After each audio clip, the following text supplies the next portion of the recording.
Hi everybody, Danny Antrobus here from South Yorkshire Funding Advice Bureau, and in this video we're giving a quick overview of the main fundraising skills you need in small voluntary and community organisations. Now there are 6 main skill areas we're going to talk about in turn and the main tasks involved in each skill area. So the 6 areas are planning, research, communication, finance, administration and ICT, which stands for Information and Communications Technology.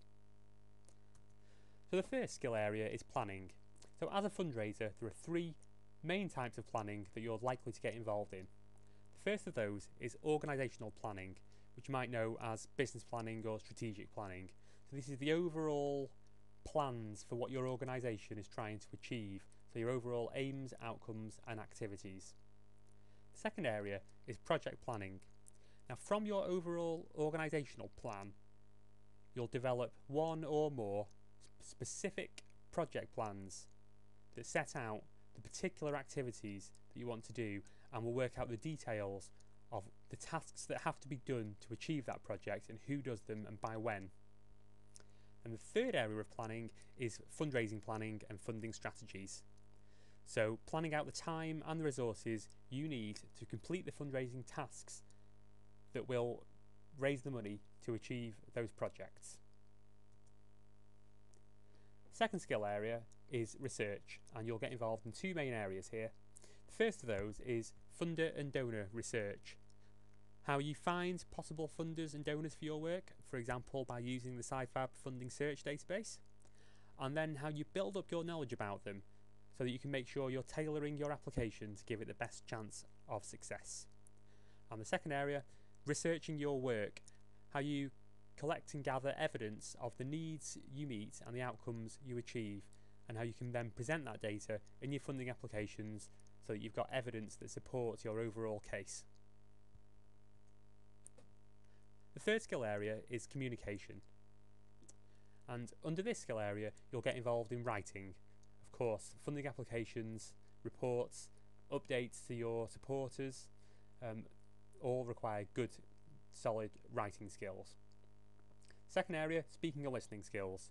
You might well, as a fundraiser, you're likely to have to give presentations about your work. Depending on which funders you apply to, you may have to go through telephone assessments or face-to-face visits to talk about your work. And then of course there's the ongoing day-to-day communication with funders and other supporters. And thirdly, we've got networking and relationship building. How you build up a network of people who support your work and then stay in contact with them so they stay kind of involved and engaged with your organisation. The next skill area is finance. And here, as a fundraiser, you're likely to get involved in producing budgets and costings, so how you calculate the costs of activities and then present those costs as a budget to go into your funding applications. And you'll also get involved in financial planning. You need to have a good grasp of your organisation's finances so that you can plan your fundraising and your project budgets to fit in with your organisation's overall financial plans. The fifth skill area is administration.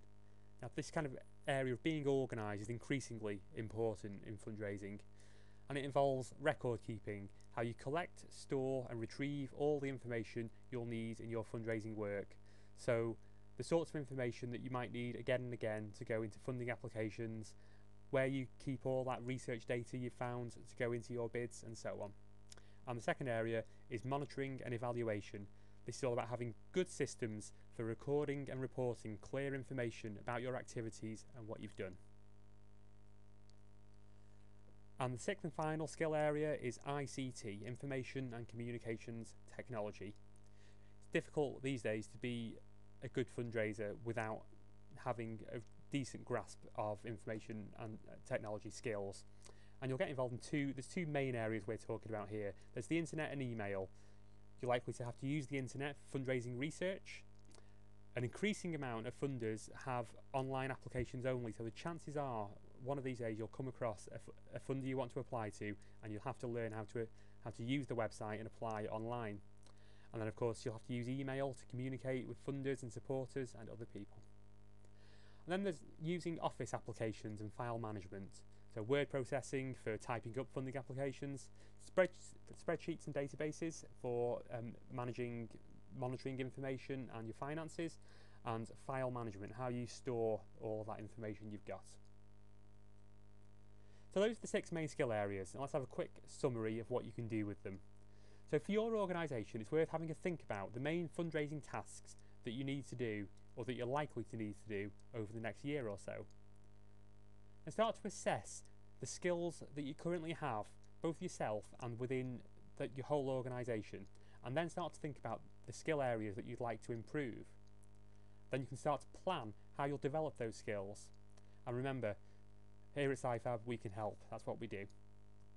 So for more information, go to the SciFab website. We've got information sheets, our funding search database, funding news email list, training advice and loads more at www.scifab.org.uk. That's our fundraising skills overview. I'm Danny Antrobus, thanks very much.